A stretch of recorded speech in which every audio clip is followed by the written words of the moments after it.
Çox böyük ümidlə bu İmam Hüseyin əskər olan oğlum üçün elə bir ki, ora mənim üçün bir müqəddəs yer, əziz yer, ora can atırdım, tələsirəm ora getməyə. Şəhiddən böyük şərafət nə var ki?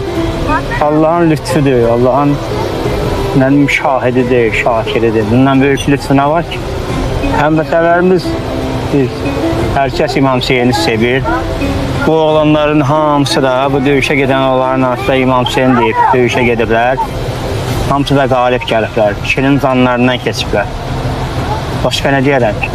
Biz vətənimizi, xalqımızı, dövlətimizi sevən insanlarıq. Mən özüm də 1-ci Qarabağ qazisiyəm.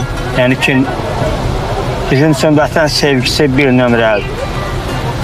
Bir oğlum var, o da hərbiçidir, zabitdir. Yəni ki, biz vətənə bağlı insanlar, torpağımızı sevən insanlar, xalqımızı sevən insanlar. Harada Azərbaycanlılar var, orada bizim qardaşımız var. Bu eşqidir, onu mən kimisə qəlbinə güclə eləyə bilmərəm ki, onun özü gələndə hər kəs gələcək yox. İmam Hüseyin eşqi kimin ki qəlbinə gəldik, mən özüm dahil olmuşam. Eşq elə vaxt gəlib, 50 yaşımda gəlib, 45 yaşımda gəlib, onu da sevmişəm İmam Hüseyin. Belə.